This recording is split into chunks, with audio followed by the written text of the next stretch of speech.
Guys, today's episode was created thanks to your questions. So thank you very much for that. We are appreciate. Massive thank you, guys. Thank you. Please comment, share your points of view and thoughts in the comment section. Okay, let's have a look at the comments. By the way, you mentioned getting the referrals. Do you mean people are giving you phone numbers to others? How do you do that? Yes, this is exactly what we mean. Yeah, that's what we mean. But there are few also things which we need to clarify. Today we are talking specifically about business to customer relation only, but it works differently for business to business. Definitely. If you are working in business to business, the referral system usually is done differently, and this is connected to the client's awareness and the way how the business relations are built and maintained. I mean, business people usually are familiar with the idea of referrals, and the time of building the business relation usually is much longer. Companies usually build some kind of referral scheme here as well. Okay, guys, we had an opportunity to speak with you not only in the comment section, but also through LinkedIn messages. So we know that most of the people who ask us this question work in the insurance industry. We are talking about a solution for a very specific type of consultative selling advisor, personal protection advisors. It might work well for financial advisors, it might work well for wealth advisors, generally for people who do consultative selling to individuals. Yes, exactly, Vitot. So have a look at your comments then. How can we gain referrals if customers aren't willing to share any numbers? Any ideas, anyone? Vitot? The first thing is, what is the reason why the customer is not willing to share numbers with you? For me, in most cases, this is the matter of trust. And the key question is, do you pay attention and spend enough time to build the trust to allow your customer to pass the numbers to you? The trust is always contextual. The fact that somebody trusted enough to buy a solution from you doesn't mean that the person trusts you enough to give you the numbers to you. Yes, yes. And it's also worth to know that we can build the relationship of the trust and do whatever we can to get the referrals. And some clients still will not giving us the numbers. And that's completely okay. For me, this is more about the proportion. So let's say we got 10 meetings. If we are not getting referrals from one meeting, that's perfectly okay. It's normal, I would like to say. But if we get referrals from only one or two meetings, well, probably we have an issue here and we should pay attention to getting the referrals. Definitely. Definitely. Good metrics can help us a lot in understanding what is going on in our business. Malvina, do you measure it? Yes, good point, Vitor. I think the best way to keep the metrics in is Excel and just look at it regularly. Yeah. Next nice and useful episode. Thanks, Pavel. Thank you. Maybe next time you will talk about referrals, dealing with objections when it comes to getting the referrals. Yeah. Okay. The best way to deal with objections is to deal with them before they arise. Mhm. If an advisor faces strong objections regularly, probably it means he or she omitted something at earlier stage of the process.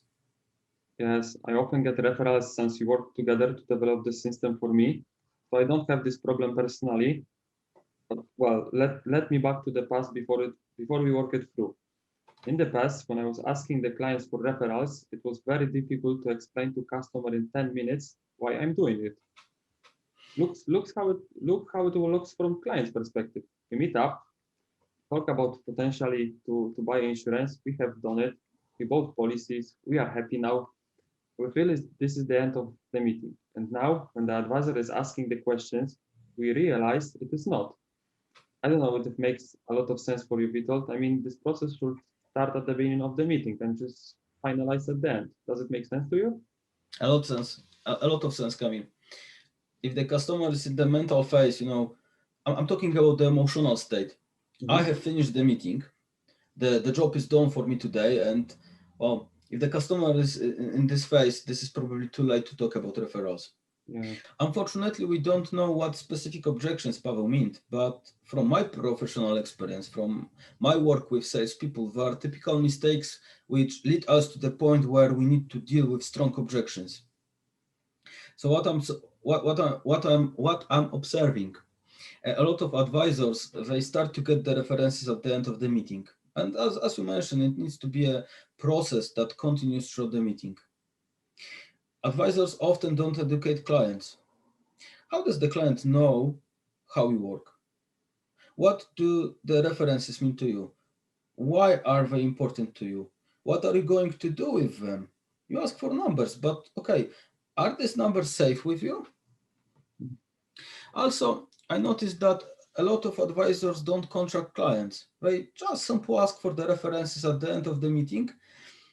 And the customer response is, well, why should I give you any numbers? What's the point? Actually, I think if this aspect is done wrong, in a wrong way, it might damage the trust which we build during the meeting.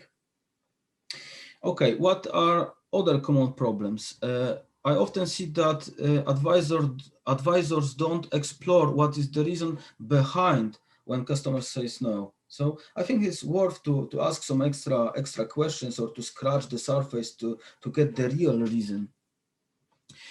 Also, I think advisors very often are not specific and precise. Yes, exactly. You know, what the client can think when you ask him, will you give me the referrals, please? Good point. Good point. Let's do it as a role play. You are the advisor, I'm the customer. Okay? Okay. So will you give me the referrals to your friends and family? Yes, I can do it. Really? Sure. Okay, so what do you get from this question as a customer, Vitor? Well, I could get, if somebody is looking for insurance, I will mention you, Kamil. Is that really what you need as a protection advisor? Is it something which you would like to get? No, completely no. I need something different. And I think clients have a completely different understanding. And probably when we will come back to asking for the referrals, we will not have enough time to explain that. Yes, it means nothing, or at least for most clients, it means something completely different. Yes. We need to be specific. I would like to get the name and the phone number. Okay, I'm going to call them. I'm going to call these people, and I will do X, Y, Z. Yes. But be specific. I want a name and phone number. Yes, exactly. You know, collecting reference can turn out to be a big challenge when we ask about them only at the end of the meeting. Then the client will either give us or not. Most likely not. If you will get it, cool. You will just get it. However, if customer don't want to provide us with it, we are in similar situation where in a telephone conversation, someone tell us he's not interested in the insurance. In such situation, we must recognize what is behind the fact that the customer don't want to provide the references. What is their main objection? And just work with it. You know, this is a very difficult situation and chances for success are not very high. It is much better to build a process of getting the referrals and do it from the beginning. It is very important to have a system in place. I mean, a process which can be used at every single meeting to maximize the chances to get the referrals. And this is crucial, especially if you commission-based salesperson who is generating a new business by themselves. If such a person is not able to develop it, they will probably have a problem to survive in the business. Exactly. That makes sense. So guys, thank you very much for your comments. Please share your thoughts, comments, and questions. We are happy to do more episodes to respond to your questions. Definitely. Thank you very much for that. Thank you.